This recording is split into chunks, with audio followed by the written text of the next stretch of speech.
Delhi NCR जैसे शहरों में घर लेने के लिए जैसे अगर आप 2 बीएचके फ्लैट लेने जाते हैं तो उसकी कीमत लगभग 50 लाख रुपए हो चुकी है, जिससे मिडल क्लास के लोगों को घर खरीदने में थोड़ी-सी दिक्कतें आती हैं क्योंकि लगातार महँगाई बढ़ रही है, फ्लैट्स के रेट बढ़ रहे हैं। तो इस बार ये उम्मीद की जा रही है कि इस बजट में कुछ राहत मिलेगी जिससे आपको घर लेना आसान हो सकता है। क्या राहत मिलेगी रियल एस्टेट सेक्टर्स को लेके इस बजट में क्या उम्मीदें हैं? उस पर बात करेंगे। हमारे साथ एसके सिंह हैं, सीनियर एडिटर हैं दैनिक जागरण के, इसके अलावा बिज़नेस की खबरें और बजट को लगातार देख रहे हैं काफ़ी समय से। उन्हीं से बात करेंगे, क्या लग रहा है सर रियल एस्टेट सेक्टर्स को लेके इस बजट में? क्या लग रहा है, क्या उम्मीद है सरकार से और कितने कुछ देखने मिल सकता है? देखिए, रियल एस्टेट सेक्टर का भी महत्व काफ़ी ज़्यादा है। हुँ, वो इस लिहाज से कि घर जब आदमी घर खरीदता है तो सिर्फ़ वो घर नहीं होता, उस घर को बनाने में बहुत सी चीज़ें लगती हैं। सीमेंट है, हुँ, स्टील है, जो बिजली के इलेक्ट्रिकल से जो सामान है, स्विच से लेकर के वायर से लेकर हुँ, के बल्ब हो गया।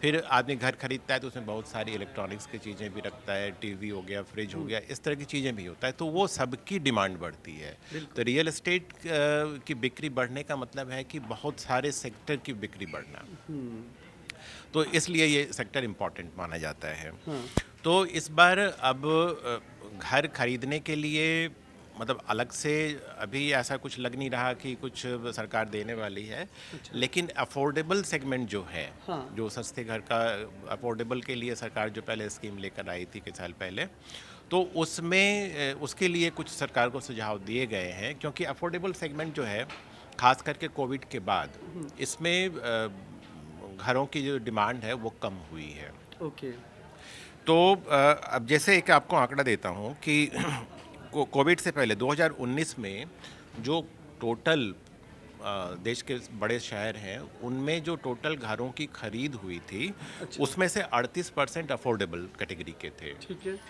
लेकिन पिछले साल ये सिर्फ 18% रह गए हुँ, क्योंकि लोगों को अफोर्डेबल में मतलब थोड़े बड़े घर चाहिए, हाँ, तो इसलिए मतलब उसमें डिमांड कम हुई। हुँ, और डिमांड कम होने की वजह से जो उस कैटेगरी में अफोर्डेबल कैटेगरी में जो डेवलपर या बिल्डर की तरफ से जो सप्लाई है वो भी कम हुई है। वो 2019 में 40% थी, यानी कि उन्होंने जितने घर उस साल मार्केट में लेकर आए हुँ, डेवलपर, उसमें 40% अफोर्डेबल कैटेगरी के थे, ओके, लेकिन पिछले साल ये घट के सिर्फ 16% रह गया।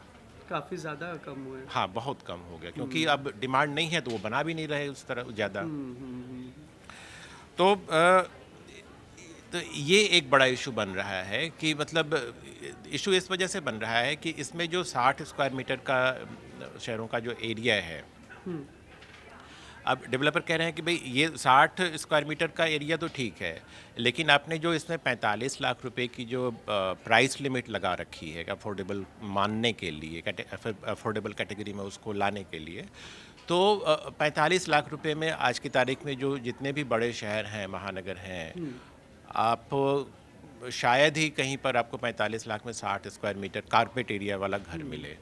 हुँ, मुंबई, दिल्ली जैसे शहरों में तो मुंबई और में भी तो मुंबई मुश्किल। नहीं है, हाँ, दिल्ली में भी शायद ही कहीं पर हुँ, दूर-दराज के कहीं पर मिले।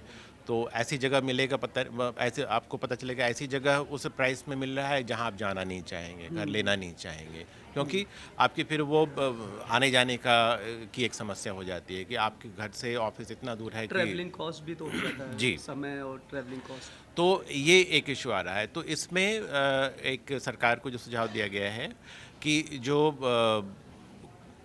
मुंबई जैसे शहर में उसकी जो लिमिट है उसको थोड़ा ज़्यादा बढ़ाया जाए, 75-80 लाख इस तरह से किया जाए, और हुँ, दूसरे शहरों में भी उतना ना सही, लेकिन वहाँ के जो मार्केट रेट है उसके हिसाब से वहाँ भी लिमिट बढ़ाई जाए। तो हुँ, इससे ज़्यादा संख्या में घर अफोर्डेबल कैटेगरी में आएंगे, तो इसमें घरों की फिर बिक्री बढ़ेगी क्योंकि अफोर्डेबल कैटेगरी में सरकार की तरफ से कुछ रियायतें मिल जाती हुँ, हैं।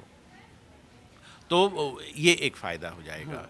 फिर एक और है कि जो क्रेडिट लिंक सब्सिडी एक मिलती थी ब्याज में, हुँ, तो वो 2022 में ख़त्म हो गई थी। अच्छा, तो उसको भी एक शुरू करने की डिमांड है कि इसको अगर जो पहली बार घर खरीद रहा है उसको अगर ये उसके लिए ये सब्सिडी अगर दोबारा शुरू कर दी जाए तो इसका भी फ़ायदा होगा और लोग शायद घर खरीदने के लिए प्रेरित होंगे। जी तो ये कुछ चीज़ें हैं जो रियल एस्टेट में हो सकती हैं। इस बजट में। जी, जी तो कम से कम डिमांड तो है हाँ हाँ इनकी। डिमांड है हाँ। अब गुंजाइश कितनी है अब सरकार के ऊपर है।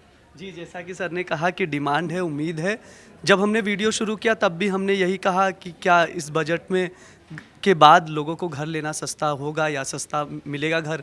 अभी भी वही सवाल बना है, 1 फरवरी को बजट आएगा तब पता चलेगा कि कितनी राहत मिली है। जो भी अपडेट आएगा उससे जुड़ा हुआ हम आप तक लेकर आएंगे। देखते रहिए दैनिक जागरण। शुक्रिया।